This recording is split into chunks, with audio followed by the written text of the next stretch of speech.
Assalamualaikum warahmatullahi wabarakatuh. Saya akan melakukan evaluasi biofarmasetik sediaan inhaler atau dry powder inhaler. Sebelumnya, perkenalkan nama saya Nurul Fadilah Kamran, NIM D1B1221178. Judul jurnal yang akan saya evaluasi yaitu Formulation and Evaluation of Carrier-Free Dry Powder Inhaler Containing Sildenafil.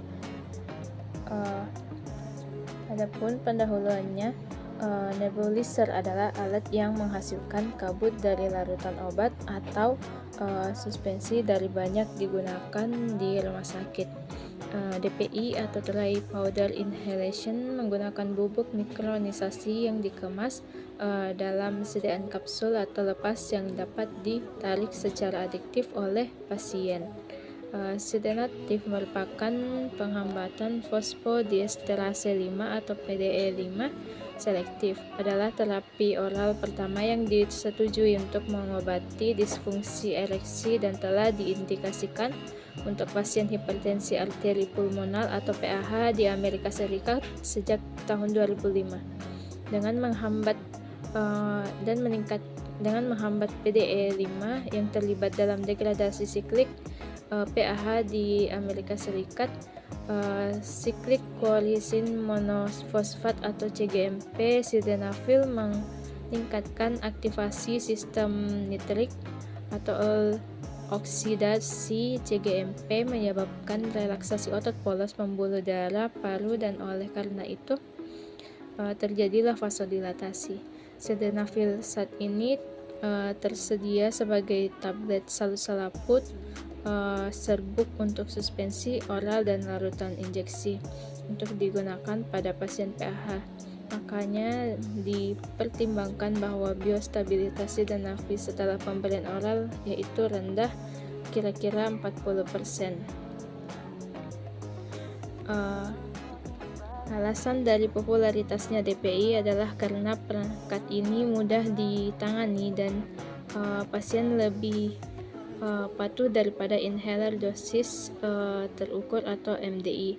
Selain itu, mereka memberikan stabilitas produk yang lebih tinggi karena obat tersebut dalam keadaan padat. Meskipun aplikasi pengiriman obat sistemik sedang berkembang, DPI terutama telah digunakan untuk pengobatan peradangan lokal atau infeksi di paru-paru, misalnya asma, CPOD, dan infeksi siklik fibrosis.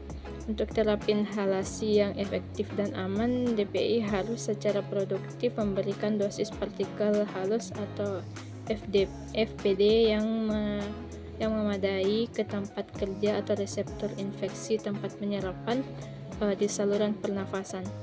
Desain inhaler dan formulasi bubuk merupakan penentu utama dalam saluran pernafasan dan memenuhi persyaratan tersebut. Selain itu, penggunaan inhaler yang besar dan kepatuhan terhadap terapi juga penting. Secara umum, bubuk API dengan ukuran partikel aerodinami kurang dari 3 mikromili menunjukkan FPF yang tinggi dan disposisi paru-paru perifer. Selanjutnya adalah pertimbangan biofarmasi untuk produk inhalasi. Dapat dilihat pada gambar, biofarmasi obat inhalasi agak menantang karena sejumlah faktor mempengaruhi biokinerja produk akhir. Kekhasan anatomi dan fisiologi paru merupakan salah satu kunci penentu sifat biofarmasi obat inhalasi. Paru-paru manusia secara kasar dapat dibagi menjadi dua zona fungsional yang beragam. Yang pertama, zona konduksi yang terdiri dari trakea, bronkus, bronkiolus, dan bronkiolus termina, dan zona pernapasan yang terdiri dari bronkiolus, pernapasan, saluran alveolar, dan kantung alveolar. Yang pertama, ada interaksi kompleks antara faktor-faktor yang mempengaruhi biofarmasi sediaan inhalasi. Cairan yang dominan di bagian konduksi sentral paru-paru adalah lapisan mukus yang menutupi permukaan apikal sel epitel. Ini adalah bagian utama dari cairan pelapis paru-paru yang memiliki volume sekitar 10-30 mili, ketebalan lendir sekitar 3-15 mikromili dengan nilai yang lebih rendah di saluran udara distal. Karena viskositasnya yang tinggi dari lapisan ini, partikel obat akan terperangkap dan dibersihkan oleh eskalator mukosiliar atau pembersihan mukosiliar, atau disebarkan melaluinya untuk mencapai sel epitel, di mana hanya sebagian kecil partikel yang dihirup atau diserap. Dari sifat fisikokimianya, partikel dan karakteristik fisiologi gel pada tempat pengendapan mempengaruhi difusi lintas atau fenomena mukopenetrasi atau mukoadesi. Studi farmakokinetik telah menunjukkan bahwa obat untuk yang larut perlahan, sebagian besar obat yang disimpan akan dikeluarkan dari bagian atas paru-paru oleh pembersih mukosiliar dan ditelan. Pada epitel alveolar terdiri dari lapisan tunggal sel tipe 1 dan tipe 2 yang masing-masing merupakan tempat penyerapan paru dan sekresi surfaktan paru. Cairan alveolar bertindak sebagai pelindung fisik terhadap partikel yang terhirup, juga berfungsi sebagai pelarut untuk berbagai mediator fungsi paru termasuk molekul surfaktan paru, sitokin, dan lain-lain.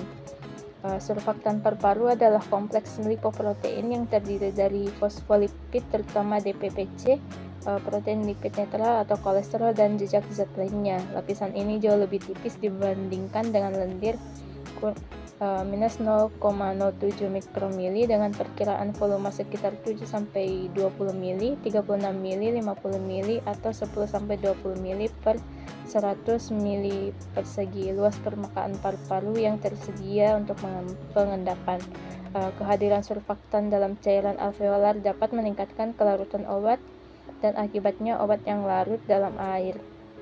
Selain itu, surfaktan paru-paru memiliki penyebaran yang baik, kemampuan memfasilitasi transportasi dan mencegah adesi partikel yang dihirup. Ini juga membantu difusi obat melalui antarmuka udara cair.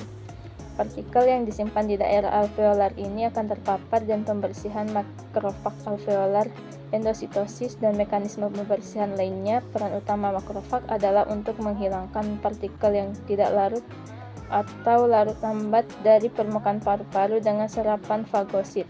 Perubahan sifat partikel atau ukuran bentuk muatan permukaan rugositas dapat terjadi mempengaruhi nasib obat, dan karena itu teknik rekayasa partikel dapat digunakan untuk memanipulasi penyerapan obat. Jumlah dosis inhalasi yang tersedia untuk lokal atau absorpsi sistemik juga bergantung pada pengendapan partikel region. Selanjutnya, evaluasi properti aerodinamis menggunakan cascade impactor. Berikut ini merupakan tabel komposisi dan kondisi dari spray drying.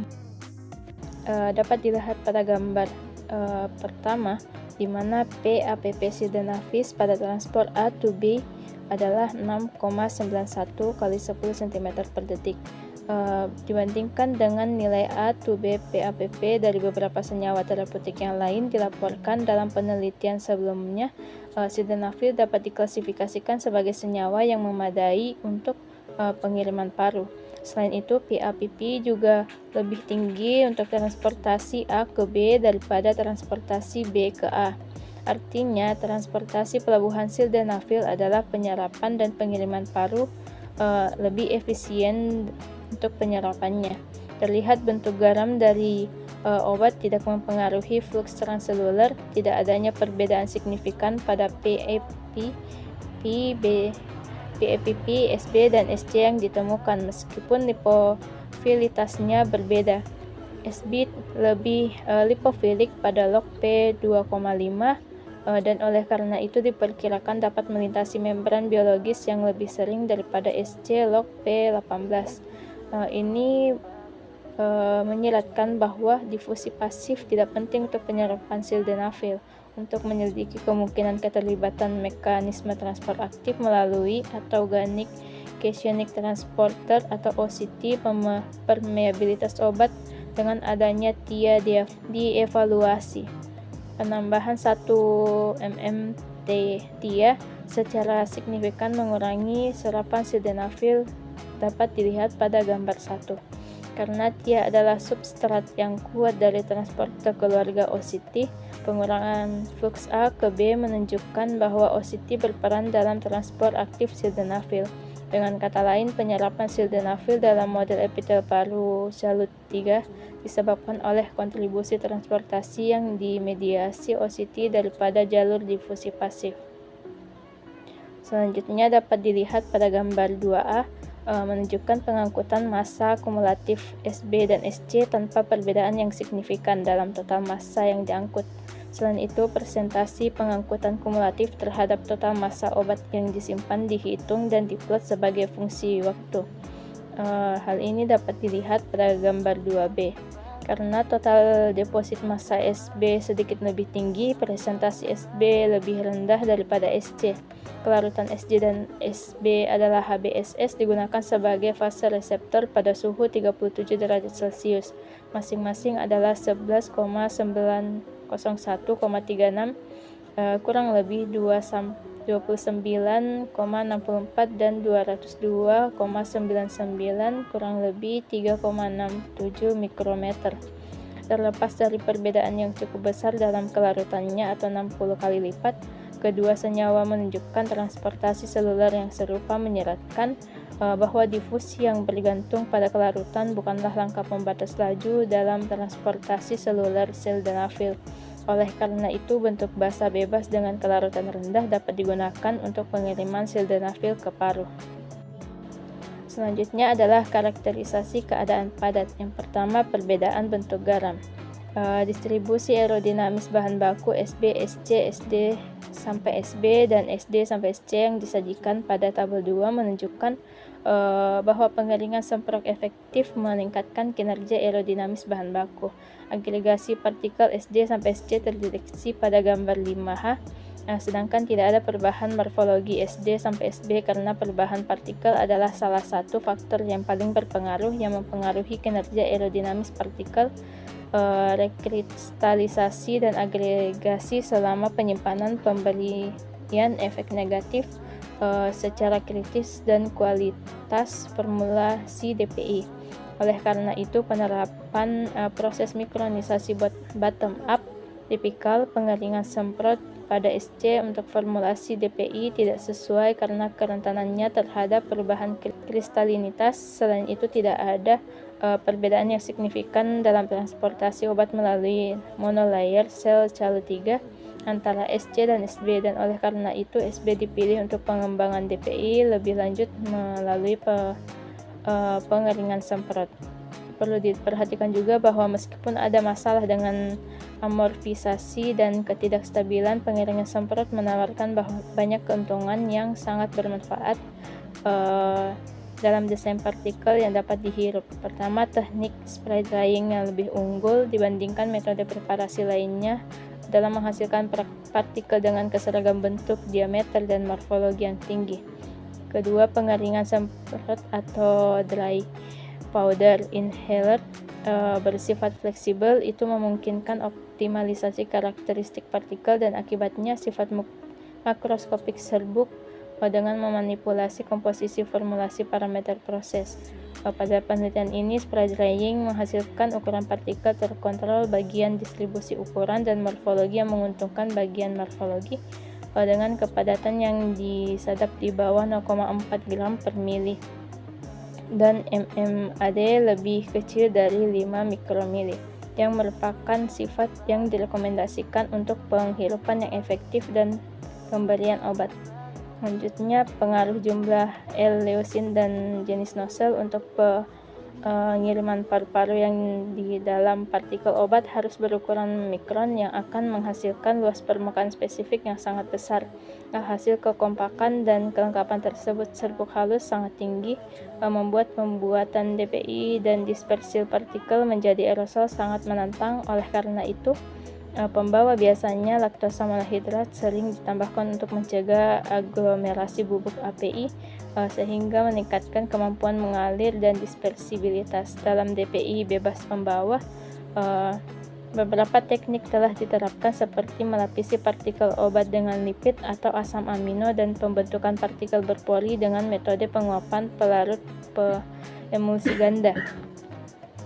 Pemadatan awal leusin sangat penting. Dalam jumlah minimum leusin diperlukan pembentukan kerak sehingga partikel berongga dapat enkapsulasi tidak tercapai seperti yang diinginkan dan ada peningkatan sifat aerodinamis partikel terlihat dibandingkan dengan DP1, DP2, dan DP3 dapat dilihat pada gambar 6. Meskipun jumlah leusin yang digunakan tidak melebihi ambang batas di mana terjadi perubahan struktur partikel yang berbeda, keberadaan leusin hidrofobik di permukaan memang meningkatkan kinerja aerodinamisnya. Fraksi terhirup dari formulasi DPI tidak meningkatkan pembandingan dengan SDSB, namun dosis yang dipancarkan meningkatkan secara signifikan pada gambar 6. Seperti dapat dilihat pada gambar 7, nilai potensial zeta absolut dari permukaan partikel DPI yang sangat berkurang dengan pengenalan leusin. Disimpulkan bahwa leusin mengurangi muatan permukaan partikel DPI sehingga ketika impaksi terjadi serbuk lebih mudah terlepas dari kapsul dan port induksi. Demikian pula ketika disemprot kering saja, partikel SB menempel secara berlebihan pada dinding ruang pengering, sedangkan hasil produk yang disemprot kering ditingkatkan dengan pengenalan leusin. Selanjutnya dapat dilihat pada tabel 3. Menurut dari tabel 3 ini, DP2 memiliki kerapatan sejati terendah dan tidak ada penurunan lebih lanjut dalam kerapatan sejati yang diamati ketika lebih dari 15% leusin ditambahkan dengan DP3. Kepadatan partikel yang rendah diperoleh dengan struktur berongga atau berpori diinginkan untuk meningkatkan dispersibilitas dan deposisi paru partikel karena penurunan diameter aerodinamis.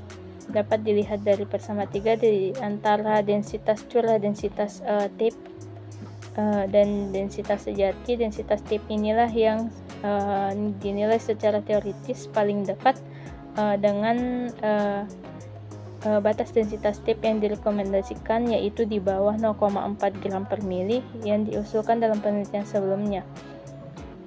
Selanjutnya adalah optimasi parameter proses, yaitu kondisi eksperimental yang dirancang dengan desain box Benken 3 faktor dengan 3 tingkat dan respon terukur disajikan pada tabel 4. Partikel dari RAN 8 ditemukan lebih unggul dibandingkan dengan formulasi lain dengan ED terbesar dan FPF tinggi. Meskipun menjalankan 4 menghasilkan FPF tertinggi, ED yang dihasilkan tidak cukup. Model dievaluasi pada tingkat variabel Y atau ED, Y2, FPF, dan Y3 MMAD, dan analisis variasi dari ANOVA dilakukan untuk memeriksa signifikasi pemasangan data eksperimen ke model polinomial orde kedua. Istilah interaksi pemasangan dan data eksperimen ke model polinomial orde kedua ini yaitu X, X2, X2, X3, dan X3, X1 dikumpulkan karena tidak signifikasi dalam model untuk EDY dan FPF Y2, yaitu P lebih dari 0,250. Persamaan polinomialnya disuruhkan untuk Y, Y2, dan Y3 dinyatakan sebagai berikut.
Thank you.